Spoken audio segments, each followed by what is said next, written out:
All right, welcome back. We continue live right here on Pittsburgh CW. Bob Pompeani and Ron Cook with you at 412-575-2600.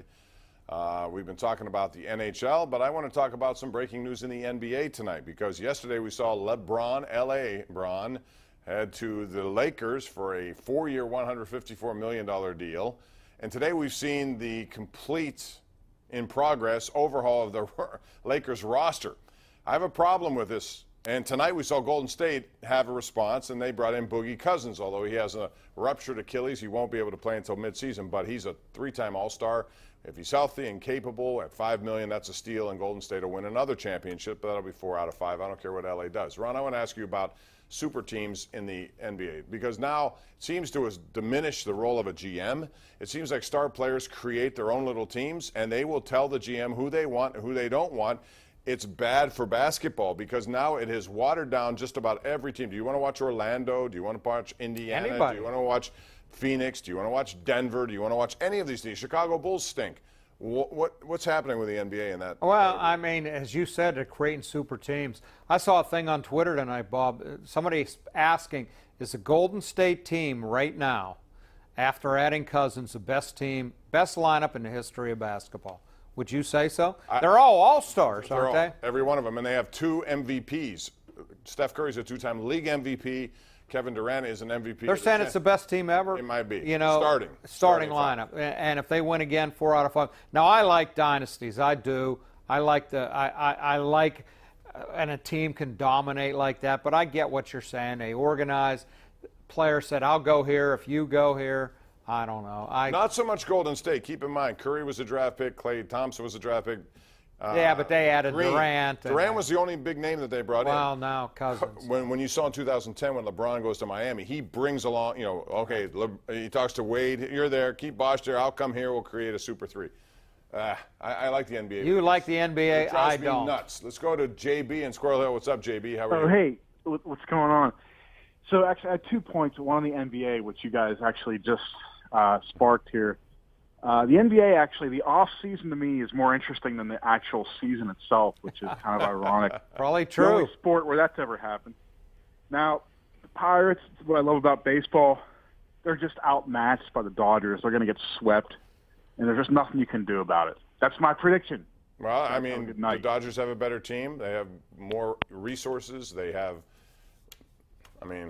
I go down this argument all the time, Ron. You know how I feel about it. When you have that kind of wherewithal to spend $280 million a year and the Pirates don't, how do you have a competitive situation? Well, probably not going to be this week, although the Mets are a big market team, and I think the Pirates are 10 times better than they are right now. I'm disappointed the Pirates couldn't sweep them last week. So it's not all, I've said this many times, Bob, I know you want to spend money. It's not all about spending money. I'm not saying that. Again, I'll go back to the Dodgers. How many World Series have they won? Again, this argument But how many have they won? It doesn't matter. They spend the most and they don't win. Every single year, they have a better chance of winning than everybody else. Sure they do. They do. Did they have a better chance at Kansas City a few years ago? Doesn't matter. Kansas City won. Go live in Kansas City now for the next 10 years. Yeah, but they went to a World Series and they won one. Is that a good league? Yeah, no, I mean, that's unhealthy. If somebody would tell you right now, the Pirates will go to the World Series this year and win it next year and then lose for 5 or 8 years, would you take it? It's been the same. Because they may lose 5 or 8 years anyway. Yeah, but okay, fine. Okay, fine. Okay, fine. Oh, you're cantankerous. All you have to do is look at the attendance. People are bored with the sport. And the NBA yeah, is but going even down winning a teams are slippery slope the attendance same down. way. It's the same thing, though. You know, going in, the Dodgers have a 10 times better chance than the Pirates or any other one of these teams because they had 6 starters on the disabled list, Ron. What do? They just bring on more. They go spend more. Here, boom, boom, boom. Making it rain. All right, now you're getting me all thrown off. You're cantankerous tonight. Let's go. Where are we going? You don't even know. Let's just try David. What's up, David? How you doing? Fine, thanks, Bob. Thanks for taking my call. Anytime. Hey, I want to talk about Bell here a little bit. I know they have until July 16th to either franchise him or give him a new contract. I hate to see him leave because he's like one of the top 5 players in the league. And what's your gut feeling and Ron's gut feeling about them giving him a contract? Enjoy watching him this year because he's going to be gone.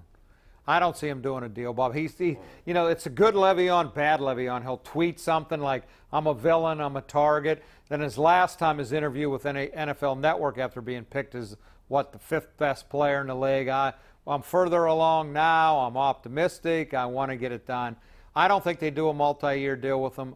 I think he's going to have a great year, and I think he's going to be gone after this. First of all, the emphasis is on him. They've already franchised him. It's up to him what to do. Either he signs or he doesn't sign an extension. If he doesn't, then it's 1 year, and here he goes. And you're right. After that, he's gone. Yeah, because it's be over $20 million next year, and they're not going to pay him. He's living in fantasy land if he thinks he's going to get $17 million a year.